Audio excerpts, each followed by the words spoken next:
안녕하세요. 저는 40대 중반의 뜨개질하는 가정주부입니다.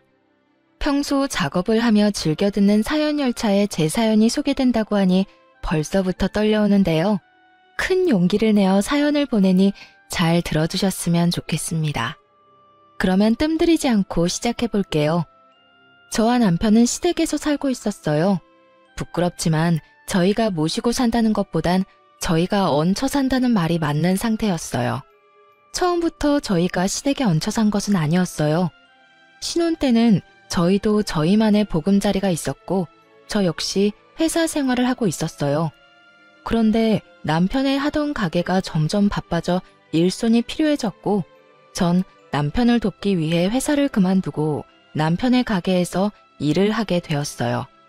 하지만 그 바쁜 것도 잠시 갑작스럽게 코로나 시국이 시작되었고 다들 아시다시피 가게들은 하나둘씩 망해가기 시작했죠. 저희도 그 여파를 피해가지 못했고 결국 1년 가까이 적자를 내던 가게를 폐업하게 되었습니다. 생활고는 물론이고 그간 모았던 돈까지 다 까먹은 상태였던 터라 앞날이 막막했고 그런 저희에게 시어머니가 손을 내밀어 주어 시댁으로 들어가게 된 것이었죠. 두 사람 잘 듣거라. 살다 보면 이런 일도 있고 저런 일도 있는 거야. 그러니까 너무 낙담하지 말고 우리 집에서 지내면서 천천히 다음을 기약해 보자꾸나. 어머니, 감사해요. 제가 더 열심히 살아볼게요. 어머님, 저도 정말 감사해요. 시아버지가 돌아가시고 시어머니 혼자 있던 터라 시어머니는 오히려 저희의 합가를 반겨주는 눈치였고 그렇게 저의 시댁살이가 시작되었어요. 남편은 그날부터 닥치는 대로 일을 하기 시작했습니다. 배달, 일용직, 택배까지 할 수 있는 일은 그게 뭐든 하루도 쉬지 않고 일을 하며 다시 일어서기 위해 부단히 노력했고 저 역시 뭐라도 할 수 있는 일을 찾고 있었어요. 모든 것이 희망적이지 않은 상황에도 힘이 되었던 것은 시어머니의 보살핌과 응원을 받았다는 것이었는데 그마저도 대기업을 다니던 서방님이 결혼하며 바뀌어가기 시작했어요. 동서는 꽤 부유한 집안에서 자란 자영업을 하는 사람이었는데요. 코로나의 직격탄을 맞아 폐업까지 하게 된 저희와는 달리 동서는 친정 도움을 받아 그 위기를 무사히 넘겼다고 하더군요. 동서는 살면서 고생이란 해보지 않은 사람처럼 맑고 눈치라곤 전혀 보지 않는 사람이었는데 그런 동서의 태도에 어이가 없었던 적이 한두 번이 아니었습니다. 형님, 이번 아버님 제사 때 저 바빠서 준비는 못할 것 같아요. 아마 참석도 못할 수도 있을 것 같긴 한데 어떻게 해서든 참석은 할 수 있도록 빨리 마무리해 보도록 할게요. 형님도 아시잖아요. 아무리 직원들 있어도 사장이 있어야 가게가 제대로 돌아가는 거. 동서가 시집오고 맞이한 시아버지의 첫 제사에 제가 들은 말이었어요. 그것도 온 식구들이 다 듣는 곳에서 저렇듯 통보하듯 저에게 말하더라고요. 예의상이라도 죄송하다는 말 한마디 정도는 할 법도 한데 동서는 저에게 조금의 미안한 기색도 없어 보이더라고요. 여기까지만 해도 어이가 없는데 더 기가 막힌 건 시어머니의 반응이었어요. 들어보니 일리 있는 말이구나. 둘째는 제사 때 시간 맞춰 참석만 하려무나. 준비는 첫째가 다 하면 되니 그런 걱정은 하지 말고 말이야. 이 말을 듣는 제가 왜 기가 막힌 줄 아세요? 동서가 온갖 일을 저에게 다 떠넘겨서가 아닙니다.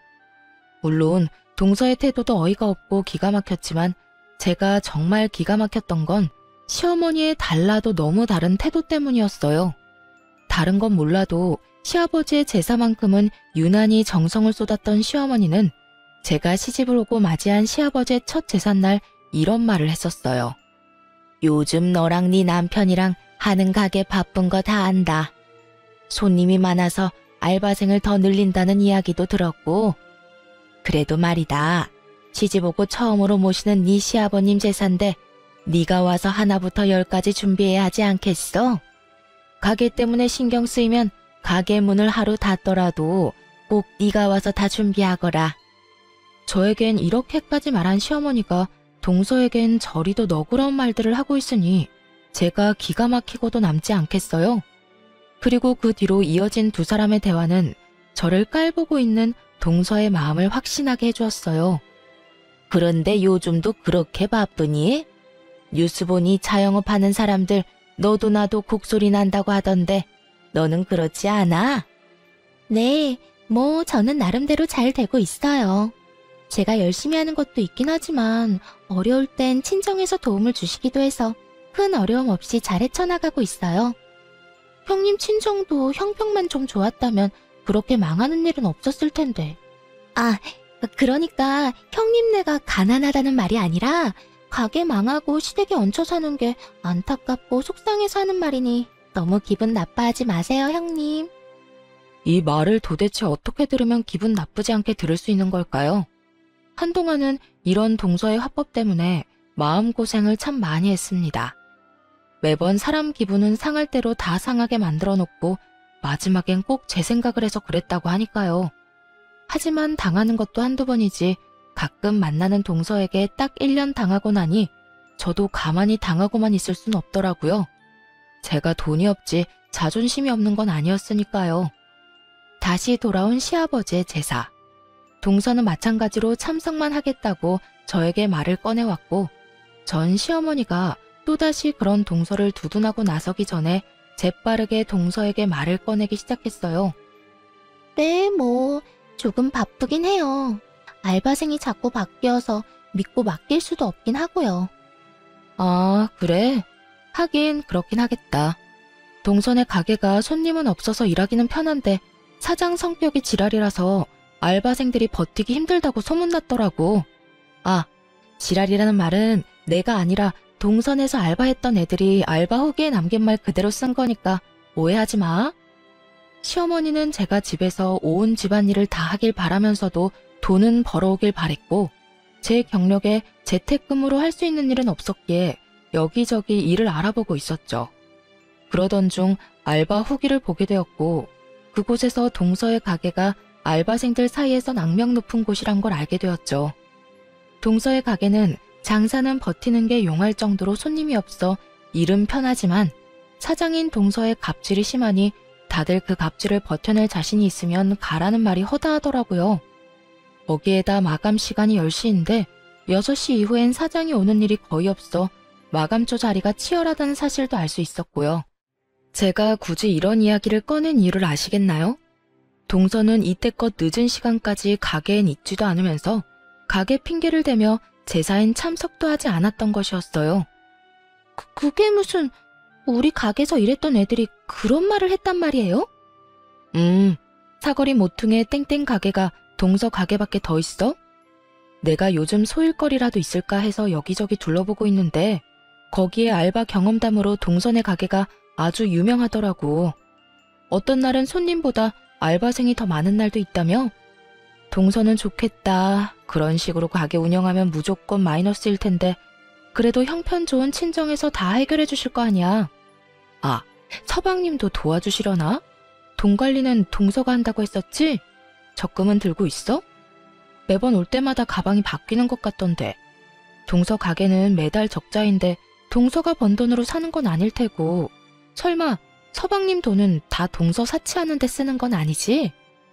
제 말에 시어머니는 눈을 부라리며 동서를 노려봤고 동서는 최선을 다해서 부인하고 나서더군요. 아니에요. 그건 다 시집 오기 전부터 소장하고 있던 거라고요. 딱 보면 알 거 아니에요. 신상도 아니고 전부 몇 년씩 된 건데. 하긴 형님이 뭐 아시긴 하겠어요? 동서야말로 급하다고 아무 말이나 막 하는 거 아니야? 오래된 백이라도 웃돈을 더 주고서라도 사들이는 라인도 있잖아. 오늘 동서가 가지고 온 가방처럼 말이야. 내가 아무리 명품 이런 거 모른다고 해도 그 정도는 알아, 동서. 그런가요? 저는 워낙 예전에 사서 몰랐네요. 하여튼 저 이번에도 형님 못 도와드릴 것 같으니까 그런 줄 알고 형님이 매번 그렇듯 고생 좀 해주세요. 대신 제가 봉투는 두둑하게 챙겨드릴게요. 봉투? 그래, 좋지. 그런데 동서, 내가 알바 후기에서 보니까 동선의 가게 마감조 알바 자리 다툼이 치열하다는데 그건 왜 그런 걸까? 아마 마감조가 6시부터 10시까지인 것 같던데 도대체 왜 일 많은 마감조가 인기가 많은 걸까? 동서는 이유를 알아? 사장님 갑질이 심하다는 가게 마감조가 인기 있는 이유가 과연 뭘까? 동서의 얼굴이 사색이 되더군요. 이미 코너에 몰린 동서는 이때껏 거짓말을 해대며 시댁 행사에 빠져왔던 지난 일을 들킬 위기에 처하자 재빨리 제 입을 막더니 이렇게 말하더군요. 형님이 제 가게에 이렇게까지 관심이 많은 줄 미처 제가 몰랐네요. 내가 동서한테 관심이 없진 않지. 그래서 동서, 아까 뭐라고 그랬지? 이번에도 늦는다고? 참석만 할 거라고 그랬나? 아니요. 또 참석만 할 뻔했지만 올해는 어떻게 해서든 제가 일찍 와서 한다고요. 그러니까 이번엔 형님은 좀 쉬세요. 제가 다 해보도록 할게요. 그럴래 그럼? 이번엔 우리 동서 실력 좀 볼까? 아버님이 좋아하시겠네. 능력 좋은 둘째 며느리가 제사상도 다 차려주고 말이야. 아, 네. 그리하여 동서는 처음으로 시댁에서 일이란 걸 하게 되었고 시어머니도 자신의 만류에도 불구하고 동서가 하겠다고 나서니 지켜만 보더라고요. 처음으로 맛본 승리의 맛이란 정말 짜릿하고 시원하더라고요. 그 후 동서는 좀 달라졌냐고요? 전혀요. 동서는 그 일이 있고 난 후 일을 갈았는지 더욱 저를 깔보며 괴롭히기 시작하더군요. 시어머니에게 선물 공세까지 해대며 저를 괴롭히니 시어머니도 그런 동서를 두둔하고 나섰고요. 그날은 아침부터 시어머니가 보이지 않는다 싶더니 오후 5시쯤 동서와 함께 집으로 들어오더라고요. 다정하게 팔짱까지 끼고선 말이죠. 저는 집으로 들어온 두 사람에게 인사를 건넸지만 두 사람은 제 말이 들리지도 않는 것인지 제 인사는 무시한 채 하하호호 두 사람만의 세상에 빠져있더군요. 어머님, 오늘 즐거우셨죠? 그래, 우리 둘째밖에 없구나. 덕분에 오늘 너무 즐거웠어. 전신 마사지에 피부관리, 거기에 맛있는 밥까지. 오늘 완전 귀부인이라도 된 기분이었단다. 고마워 우리 며느리. 아니에요. 이 정도로 멀려. 어머님 피부는 정기적으로 관리해 주셔야 효과 있으니까 저랑 자주 가요. 아까 제 회원권 끊는 김에 어머님 것도 끊었어요. 어머나, 그게 정말이니? 아까 보니까 회원권도 비싸던데. 하여튼 우리 며느리는 돈 쓸 줄 안다니까. 어딜 갔다 왔나 싶었더니 아주 제대로 시어머니를 구워 삼고 왔더라고요. 전신 마사지에 피부 관리에 밥까지 풀코스로 시어머니를 녹여놓았더라고요. 시어머니의 입은 귀에 걸려 있었고 이런 시어머니를 흐뭇하게 보던 동서는 고개를 돌려 저를 보며 이렇게 말하더군요. 형님, 저희 물 좀 주세요. 하루 종일 힘들게 돌아다녔더니 목이 타네요. 순간 진짜 진심으로 동서가 드디어 미쳤구나 하고 생각했어요. 아무리 시어머니의 신음을 한 몸에 얻고 있다고 한들 어떻게 손윗사람한테 물 심부름을 시킬 수가 있는지 제 상식에선 이해가 되지 않았거든요. 제가 동서의 말에 너무 황당해 버벅거리는 사이 동서는 저를 재촉하기 시작했고 동서가 짜증을 낸다 싶으니 시어머니까지 나서 물 심부름을 시키더라고요.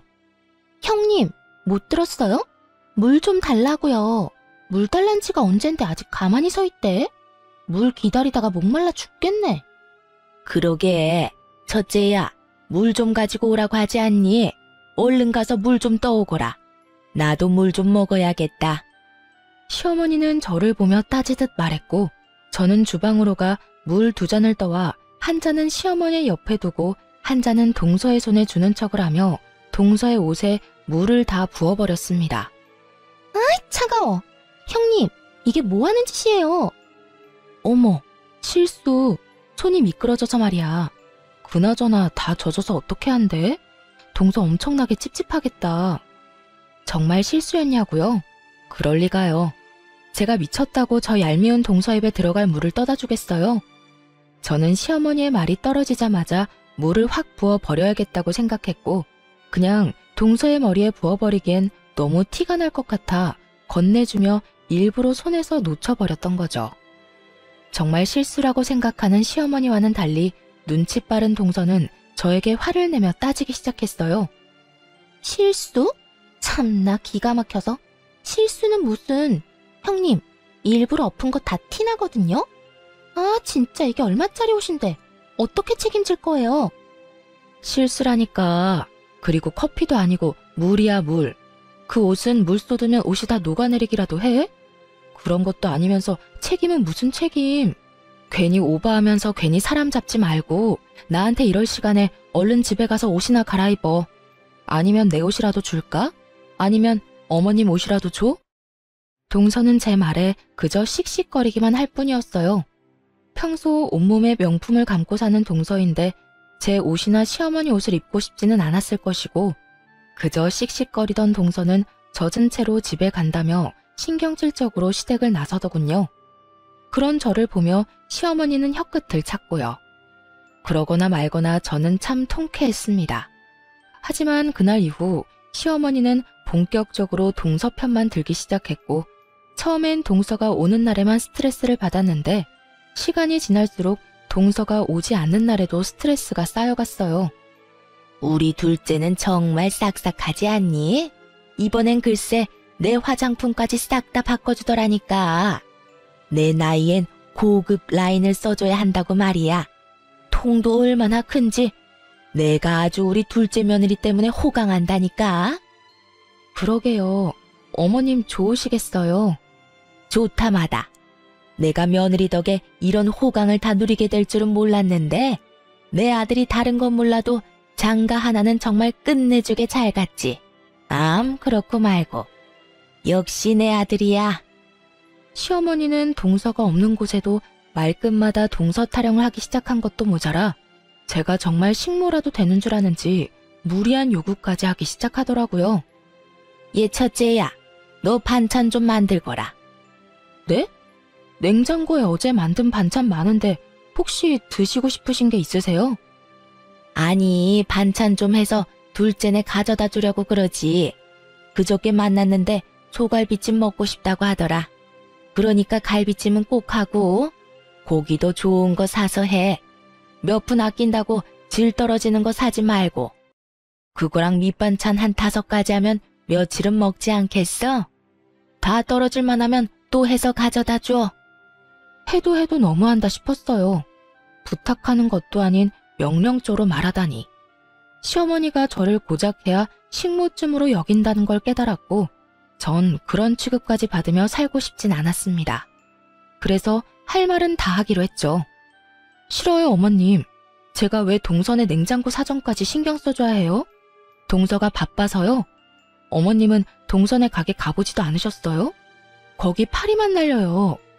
그런 가게에서 바빠봤자 얼마나 바쁘다고 집에 반찬할 시간이 없대요? 그리고 설사 너무 바빠 반찬할 시간이 없으면 사 먹던가. 사 먹는 게 싫으면 동서가 직접 와서 부탁하라고 하세요. 그러면 제가 다시 한번 생각이나 해볼 테니까요. 뭐야? 너 진짜로 먹는 거로 이렇게까지 치사하게 나올 거야? 그까지 반찬하는 게 뭐 그렇게 힘들다고 이 난리인 게야? 반찬 몇 가지에 갈비찜까지 하는 게 쉽다고 생각하세요? 그렇게 쉬우시면 어머님이 직접 해서 주는 것도 괜찮겠네요. 동서가 더 고마워하지 않겠어요? 내가 그 힘든 걸 어떻게 해? 내 나이가 몇인데. 어머님, 조금 전까진 그까짓 거 뭐가 힘드냐고 했으면서 왜 지금은 말이 바뀌세요? 그거야. 너랑 나랑 같니? 넌 젊잖니? 그러니까 1살이라도 더 젊은 동서한테 직접 하라고 하세요. 저보단 동서가 덜 힘들 테니까요. 말을 하면 할수록 궁지에 몰린다 싶었는지 시어머니는 입을 다문 채 그저 저를 쏘아보더라고요. 전 그런 시어머니의 시선을 외면한 채 방으로 들어와 버렸고요. 그렇게 반찬 사건도 그냥 넘어가겠거니 했는데 어느 날부터 집에 반찬만 했다 하면 사라지는 일이 일어나더군요. 처음엔 그저 이상했는데 계속 그런 일이 반복되니 굳이 묻지 않아도 알 수 있었습니다. 시어머니가 저 몰래 갓 만든 반찬을 동선의 집으로 가져다 주고 있다는 사실을요. 화가 나기도 했지만 오죽했으면 노인네가 눈치까지 살펴가며 몰래 젖단지까지 할까 싶어 모른 척 해주고 있는데 눈치 없는 동서가 연락이 왔더군요. 형님, 이번 반찬은 왜 그렇게 한 거예요? 너무 짜서 먹지도 못했어요. 다음부턴 간 좀 제대로 맞춰주세요. 저흰 싱겁게 먹는 거 뻔히 알면서 이걸 먹으라고 보낸 게 맞아요? 하여튼 이번 반찬은 손도 못 대고 다 버렸으니까 그런 줄 알고 다시 만들어서 보내주세요. 동서, 그 반찬들 동서 먹으라고 만든 거 아니야. 우리가 먹으려고 만든 건데 어머님이 나 몰래 동서한테 가져다 주고 있었던 거라고. 그렇게까지 하는 어머님이 안쓰러워서 모른 척하고 있었더니 뭐가 어쩌고 저째? 그렇게 미각이 예민하면 직접 해먹어. 아니면 돈 주고 반찬 가게에서 사 먹거나. 어디서 버릇없이 다시 해내라 말아야? 다신 내 반찬 가지고 갈 생각도 하지 마. 알겠어? 전화를 끊고 나서도 화가 가라앉지 않더라고요. 건방을 떠는 것도 한두 번이지. 정성스레 만든 제 반찬을 버렸다고 하는 것도 모자라 다시 해오라고 하는 동서의 말이 계속 귓가에 맴돌아 정말 몸이 다 떨려왔어요. 그런 제 모습에 남편이 무슨 일이냐고 물어오더라고요. 당시에 남편은 밤낮 없이 일하느라 집에선 쓰러지듯 잠만 자고 다시 가는 생활을 반복 중이었는데 그런 남편이 신경 쓰게 하고 싶지 않아 아무 말도 하지 않은 상태였죠. 날은 오랜만에 남편이 하루 쉬는 날이었고 하필 옆에서 통화 내용을 다 들어버린 것이었어요. 하는 수 없이 저는 그간의 일을 털어놓게 되었고 남편은 잔뜩 굳은 얼굴로 이렇게 말하더군요. 일단 알겠어. 그동안 맘고생 심했겠네. 얼마나 속상했을 거야. 이젠 내가 다 알았으니 내가 해결할게. 그러니까 조금만 더 참고 기다려줘. 난 괜찮으니까 너무 무리하지 마. 알겠지? 무리는 무슨. 내 걱정하지 말고 당신은 당신 마음이나 신경 써. 진작 나한테 말하지. 혼자 그걸 어떻게 참고 견뎠어? 하여튼 내가 빨리 집 알아볼게. 상황이 그렇게 되니 이때껏 혼자 소거리한 것이 조금 후회스럽더라고요. 진작 남편에게 털어놓고 상의했더라면 속이라도 편했을 텐데 싶어서요. 남편은 제게 말한 것처럼 바쁜 와중에도 부동산을 다니며 우리가 살 집을 알아보는 듯했고 전 그런 남편을 믿고 될 수 있으면 시어머니와 부딪히지 않고 지내고 있었어요.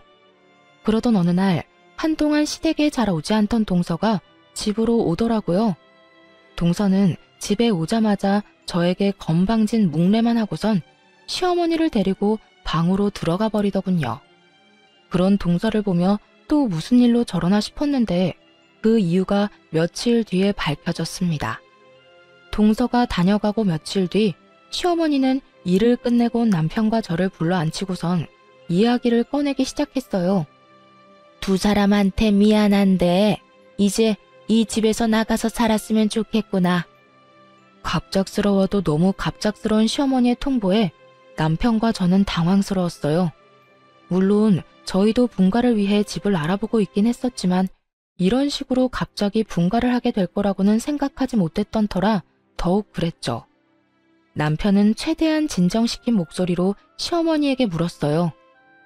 네, 일단 그렇게 할게요. 그런데 왜 이렇게 갑자기 그런 말씀을 하시는 거예요? 혹시 무슨 일 있었어요? 그게 나 이제 둘째네 들어가서 살려고 그래. 둘째가 나 모신다고 이 집 처분하고 들어오라고 하더라. 동서가요? 동서가 어머님을 모신다고 했다고요?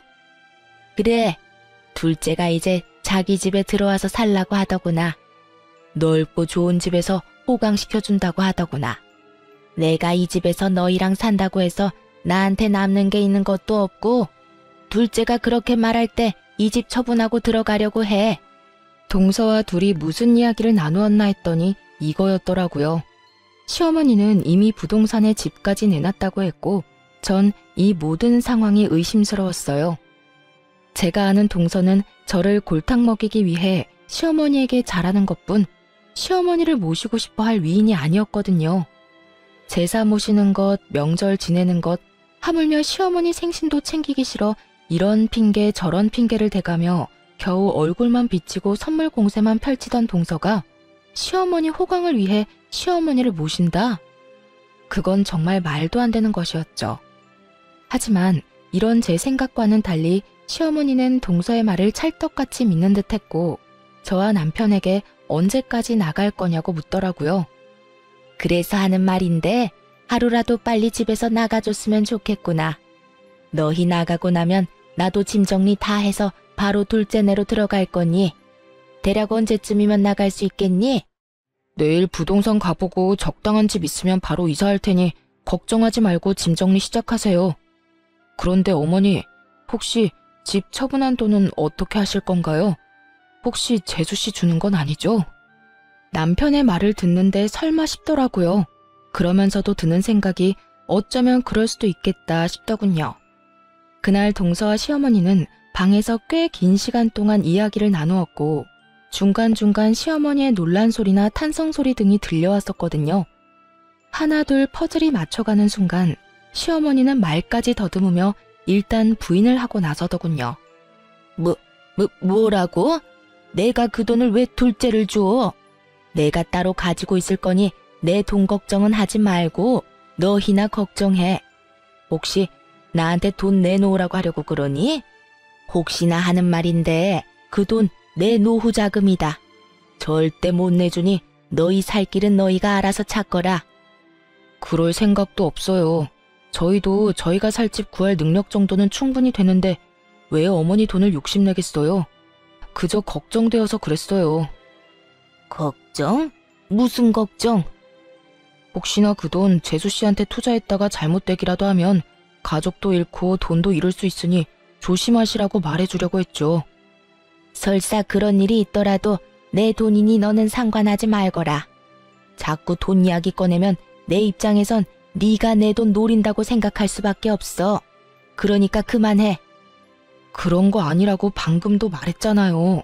정말 걱정되어서 한 말인데 왜 그렇게 화를 내세요? 그러니까 내 돈 걱정을 네가 왜 해? 집도 절도 없어서 내 집에서 이때껏 얹혀 산 주제에. 하여튼 너랑 이래서 이야기도 하고 싶지 않은 거야. 너랑 이야기만 했다 하면 좋던 기분도 나빠진다. 얼른 들어가.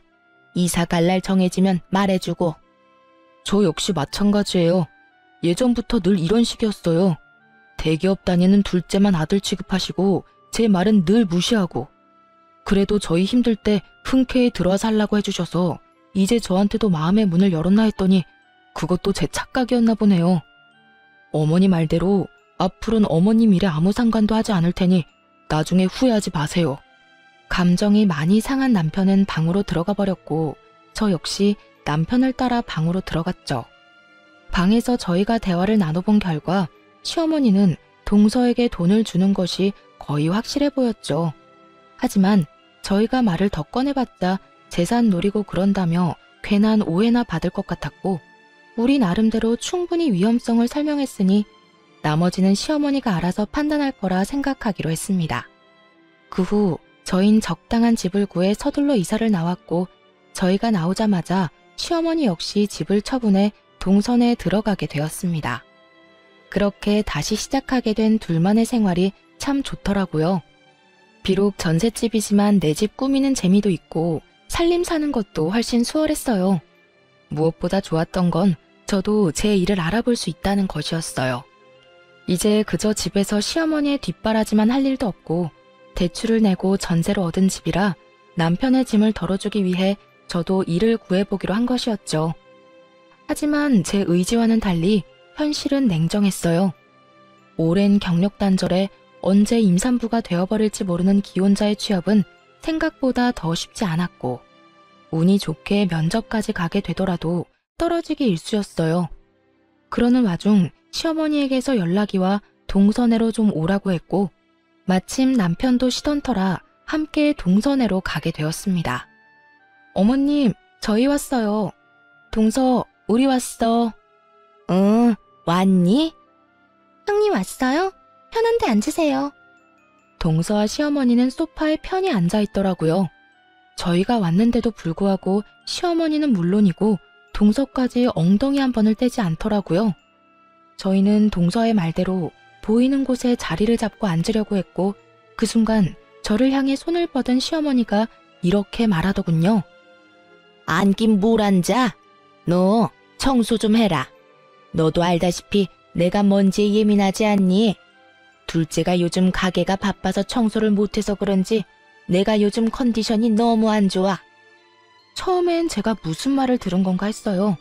아무리 동서에게 홀린 시어머니라도 이런 말까지 할 리가 없다고 제가 잘못 들었을 거라 생각했는데 그게 아니더군요. 네? 저더러 동선에 청소를 하란 말인가요? 그래. 그러면 여기 또 누가 있니? 둘째는 이때까지 일하다가 왔는데 또 집안일을 하리?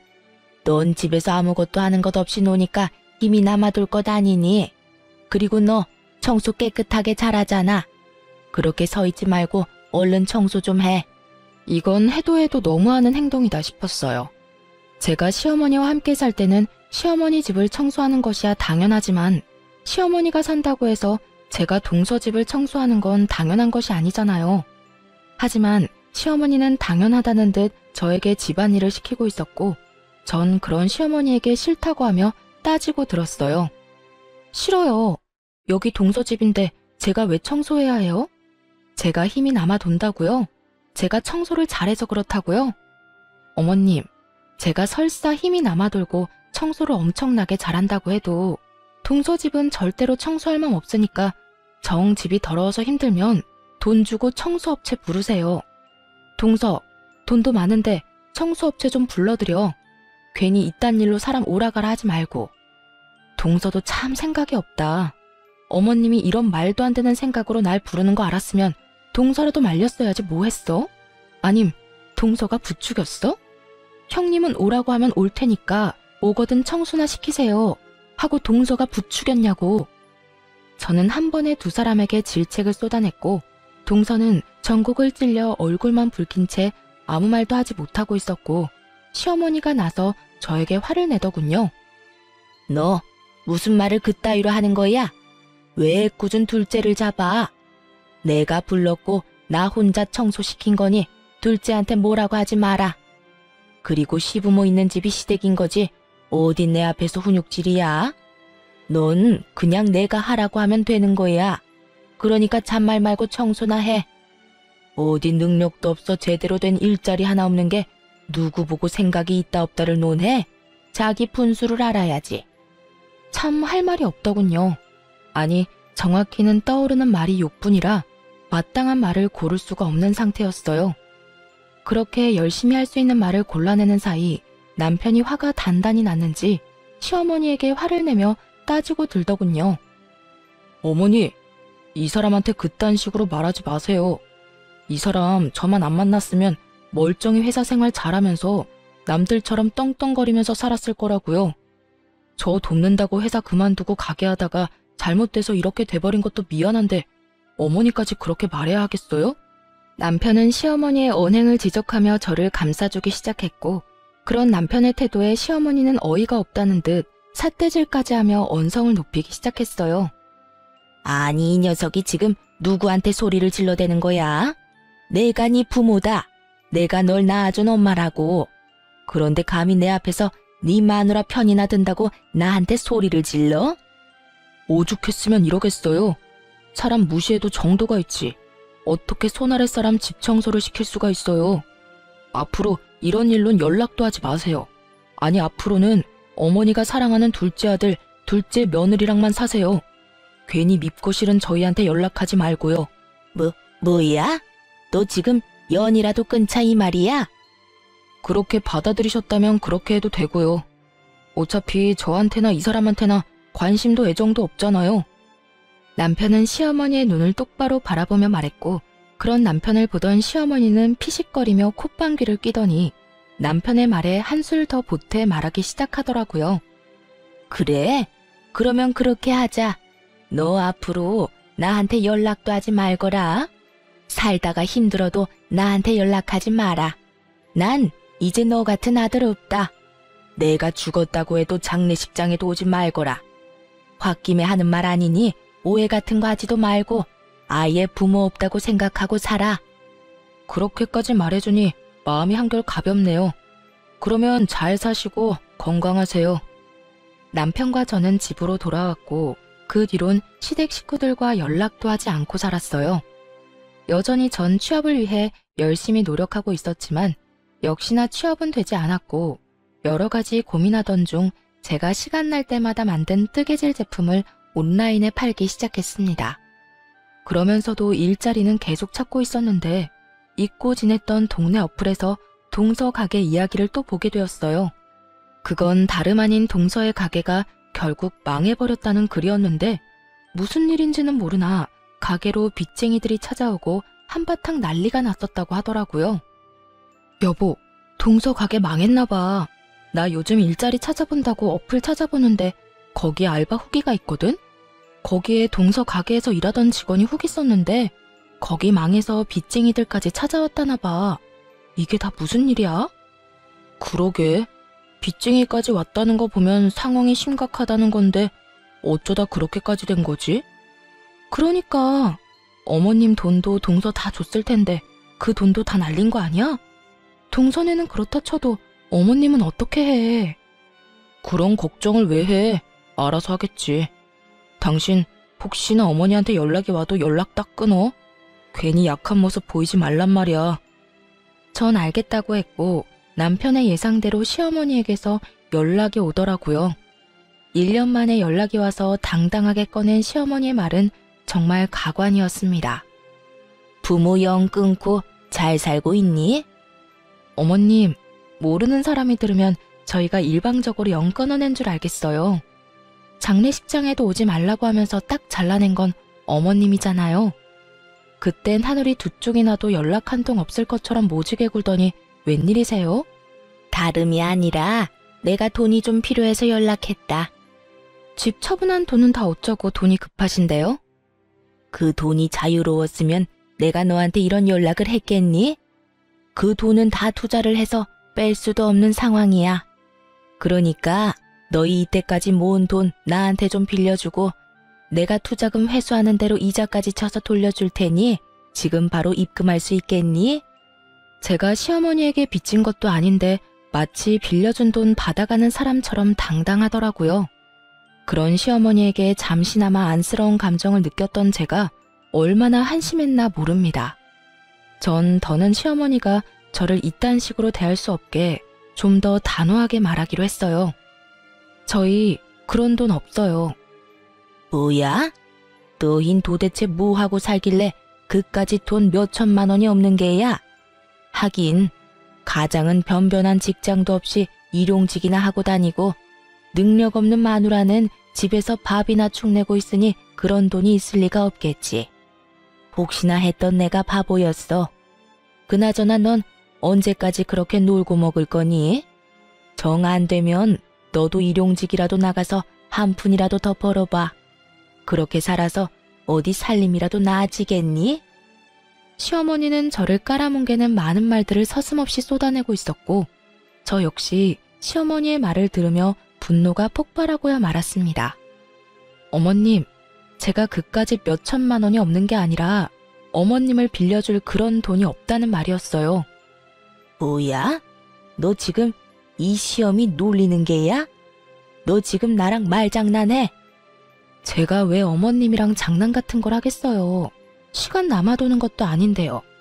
그리고 저요, 어머님 돈 동서한테 다 넘긴 거 알고 있어요.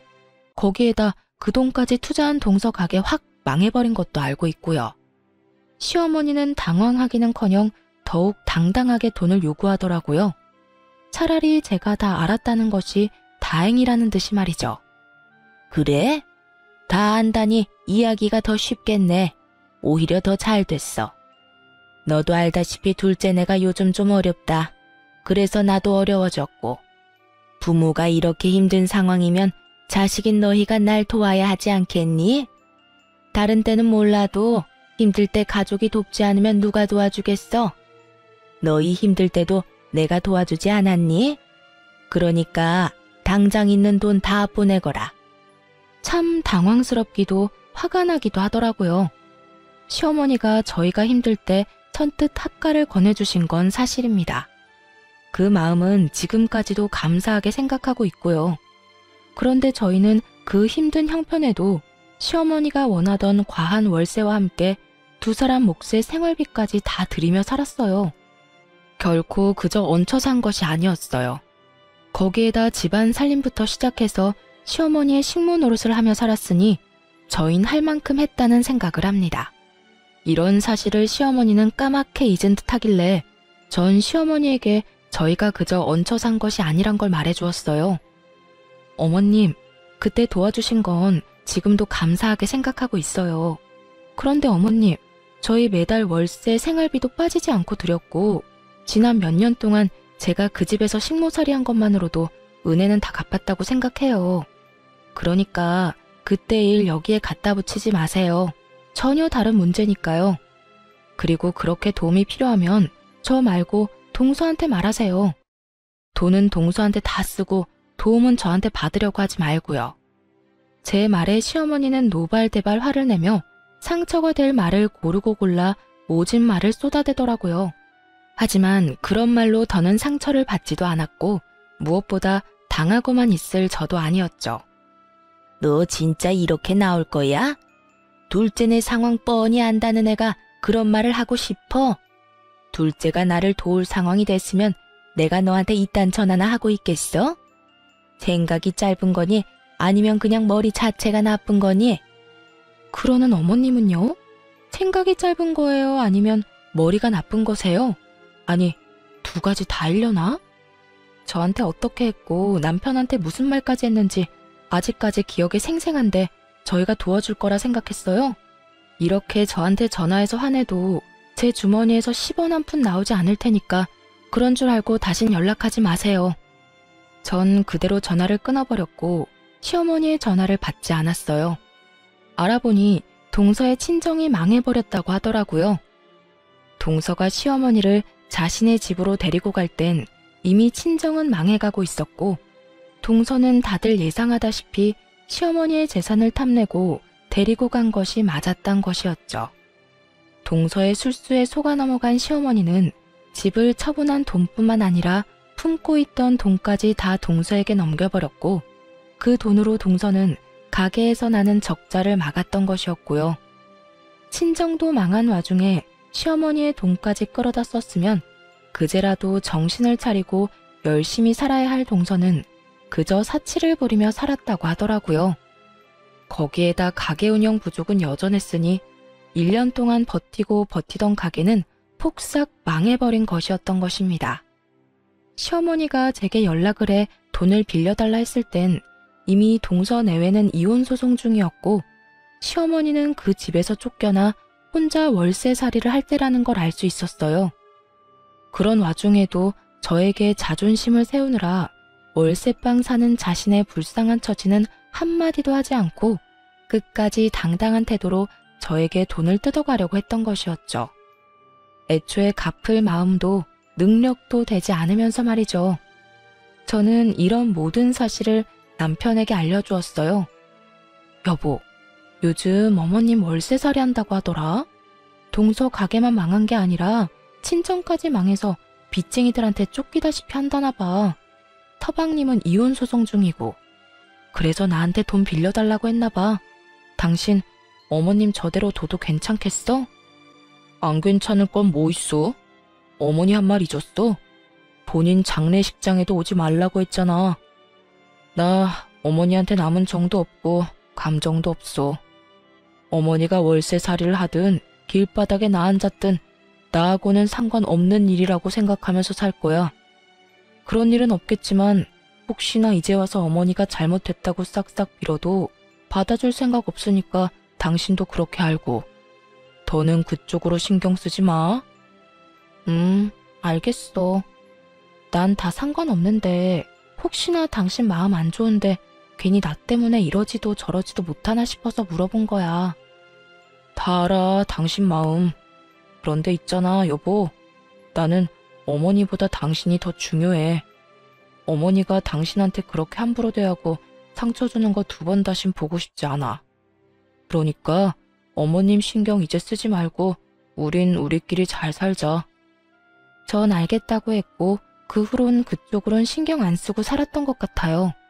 시어머니에게서도 연락이 오지 않았고요. 가끔 서방님에게 연락이 오곤 했는데 동서와 이혼을 하고 난 후 시어머니를 모셔보라고 했지만 이미 동서와 살며 씀씀이가 커질 대로 커진 시어머니를 도저히 감당하지 못해 서방님 역시 연을 끊고 산다고 하더라고요. 시어머니는 여전히 월세살이를 하며 청소 일용직을 다닌다고 했고요. 뭐 그마저도 일하는 사람들과 다퉈 쫓겨날 수도 있다는 이야기도 들을 수 있었네요. 남편과 저는 잘 지내고 있습니다. 남편은 여전히 어떤 일이든 열심히 하고 있고 전 다른 사연에서 듣던 것처럼 대박이 나진 않았어요. 하지만 여전히 꾸준히 노력하며 지내고 있고 그 덕분인지 제가 만든 상품을 팔아 꾸준히 생활비 정도는 벌고 있답니다. 앞으로 혹시나 시어머니가 깊은 반성을 하며 진심 어린 사과를 해온다면 다시 연락을 하며 지내긴 하겠지만 그렇지 않다면 이대로 연을 끊은 채 살 예정이에요. 시어머니의 성격상 절대 저희에게 굽히고 들어올 사람이 아니니 사실상 연을 완전히 끊은 거나 마찬가지겠네요. 돈이 많지 않지만 남편과 저는 여전히 사이가 좋고 행복하며 앞으로도 행복하게 잘 살아보려고 합니다. 힘을 합쳐 열심히 살다 보면 저희도 술술 잘 풀리는 날이 오지 않겠어요? 이로써 저의 사연도 끝이 났습니다. 제 사연 들어주신 모든 분 감사합니다.